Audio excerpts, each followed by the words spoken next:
The United States and Israel have struck at least 132 cultural and historical sites in Iran, according to an Iranian UNESCO official. Numerous palaces and a mosque have been damaged. اینکه هزینه‌ها چقدر اصلا نمیشه گفت. اولا ببین چه اینها پرایسلس به تعبیری، اینها غیر قابل جبرانن. چجوری میشه اینها رو تعبیر کرد؟ Fatousi accused the United States and Israel of intentionally targeting the sites, stressing they possess advanced technologies enabling them to know what they are hitting. UNESCO said it provided all parties to the conflict with the coordinates of the heritage sites ahead of time to avoid damage. بی‌دفاع‌تر از میراث فرهنگی و میراث طبیعی که نیست. به نظرم در یک جمله هدف قرار دادن میراث فرهنگی، هدف قرار دادن هویت انسانیه. اگر دغدغه انسان داریم، لازمه که حرمت میراث فرهنگی رو نگه داریم. Iranian officials requested the United Nations Cultural Agency earlier this month to add more sites to its enhanced protection list.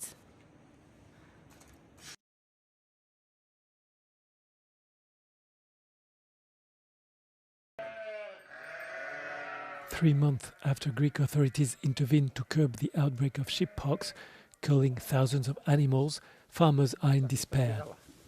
By early March, authorities had killed over 480,000 sheep and goats in an effort to contain the disease, with the hardest hit areas located in central and northern Greece. Είμαστε σε εγκλισμό για 2 μήνες 3, το οποίο δεν ξέρουμε πότε άμα ξαναβγεί άλλο κρούσμα, ξανά πάρει σε εγκλισμό. Με αποτέλεσμα να αυξάνονται οι ζωοτροφές, να μην μπορούμε να βγούμε έξω για βοσκή και να αυξάνεται το κόστος παραγωγής. Farmers say the sharp decline in livestock and the resulting drop in milk production now poses a serious threat to feta. The famous cheese is one of Greece's most valuable export products. Επειδή θανατώθηκαν 500-600 πρόβατα, το γάλα θα είναι κατά πολύ μειωμένο. Με αποτέλεσμα θα επηρεαστεί και στη φέτα. Θα είναι πάρα πολύ μειωμένη φέτα. Cheese producers in the region report that milk production has decreased by about 40% this year. As the country's main feta-producing region, accounting for more than half of total exports, any disruption in Thessaly has nationwide repercussions.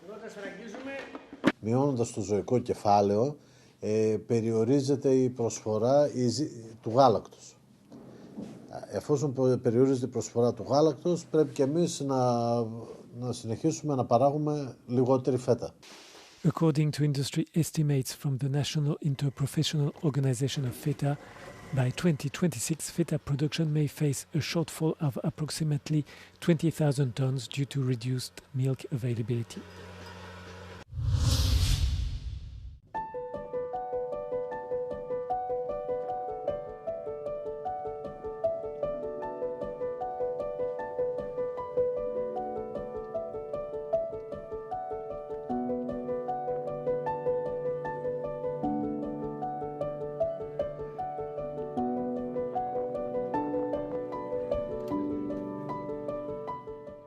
Also das ist unsere neue Heizung. Wir haben die Wärme, bekommen wir ja von der Biogasanlage. Wir haben im ganzen Ort Warmwasserleitungen verlegt. 3 Kilometer wurden im Ort verlegt. Und das kommt dann hier an und versorgt unser ganzes Haus. Und hier ist unser neuer Stromkasten für den Windparkstrom.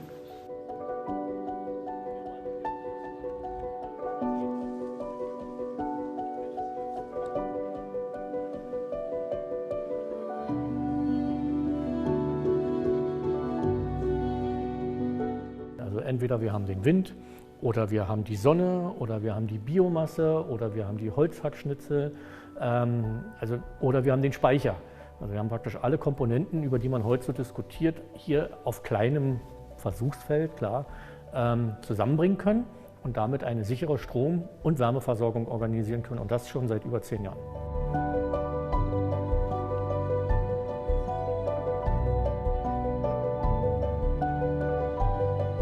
Also was die Strompreise betrifft, auf jeden Fall nicht, weil da interessiert uns eigentlich nicht wirklich, was im Rest der Welt passiert, weil der Strom kommt hinter uns und weht durch den kostenlosen Wind.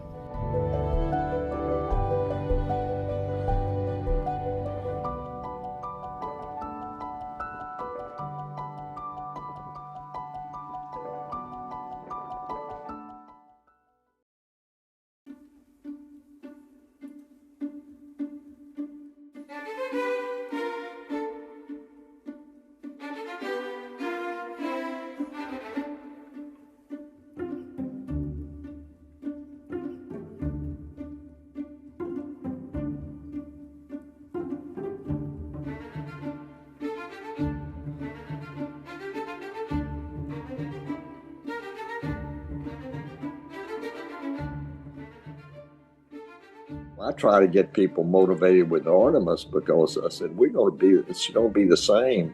And it's, half the world's population weren't even born when we were Apollo. And to refresh them and to show them the excitement of deep space exploration and moon landings and stuff is going to be, I think, a very outstanding motivational tool for the young people.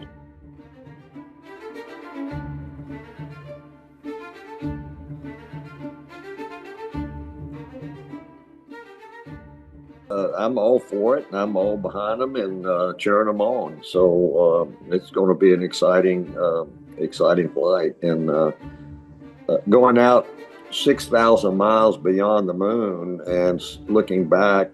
And they'll be able to see the whole backside of the moon.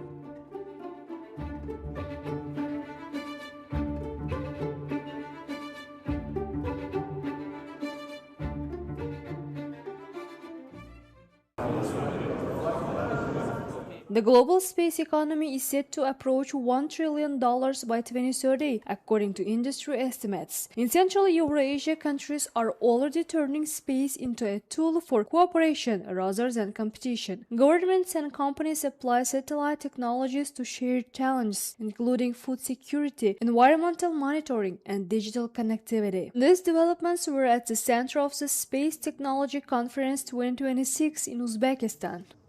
They play a very important role to bring together the global space community with a focus on the Central Asian region, but very much also beyond. A lot of partnerships, a lot of discussion about collaboration, and tangible outcomes will be the result of this conference.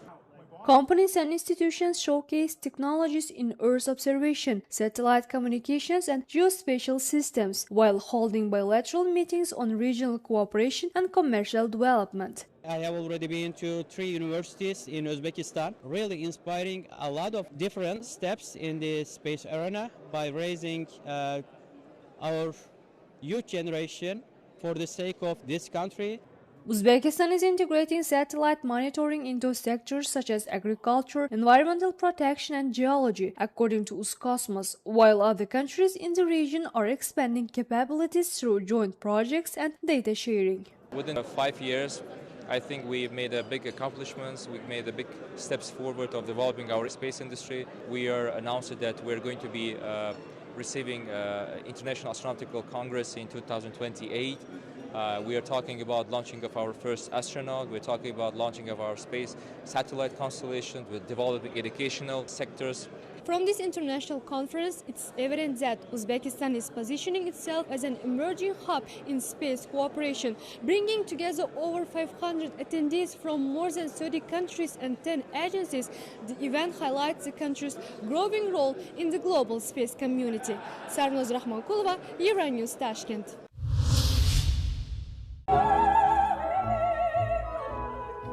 A new captivating production of Anna Bolena by Gaetano Donizetti was presented by the Greek National Opera, directed by Themelis Glinatsis and conducted by Jacques Lacombe. The famous work of romantic bel canto focuses on the final days of the Tudor queen Anne Boleyn, the second of Henry VIII's 6 wives. The opera premiered in 1830 at the Carcano Theatre in Milan. The current staging highlights the historical context and political dimension of the characters, as well as the violence and arbitrariness of power. Αυτό που με ενδιέφερε σκηνοθετικά στην όπερα του Ντονιτσέτη είναι καταρχάς να απομακρυνθούμε τόσο εγώ όσο και οι συντελεστές και οι συνεργάτες από μια πεπατημένη προσέγγιση του μπελκάντο, που κατά τη γνώμη μου είναι μια νεκρή σκηνοθετική προσέγγιση και αισθητική προσέγγιση. Και για μένα ο τρόπος αναζωογόνησης, όσο παράδοξο και να ακουστεί, είναι η ιστορία. Δηλαδή, τόσο η ιστορία της Μπολέιν και του Ερίκου, η πραγματική ιστορία, ήταν μια βαθιά συγκρουσιακή περίοδος. Και για μένα το κομμάτι της σύγκρουσης είναι αυτό το οποίο λειτουργεί σαν το βασικό δραματουργικό πυρήνα όλης της παράστασης. The leading role is performed by Maria Kosovica, who takes on a particularly demanding part.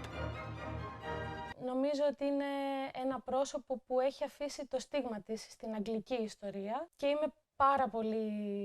νιώθω πολύ μεγάλη τιμή που παίζω ένα τέτοιο πολύ σημαντικό ρόλο. Η αλήθεια είναι ότι ο ρόλος της Άννα Μπολένα είναι πολύ μεγάλων απαιτήσεων τεχνικών και ερμηνευτικών και φυσικά υπάρχουν οι αξεπέραστες ερμηνείες όπως της Κάλλας και άλλων θρυλικών τραγουδιστριών που ερμήνευσαν το ρόλο, που για μένα αποτέλεσαν έμπνευση, αλλά με βοήθησαν να καταλάβω ότι για να βγει ο ρόλος αληθινά πρέπει να βάλω και το δικό μου βίωμα μέσα, ώστε να ζωντανέψει η Άννα και να μην προσπαθήσω να κάνω απλά μια αντιγραφή των σπουδαίων ερμηνεών που έχουν υπάρξει για αυτό το ρόλο.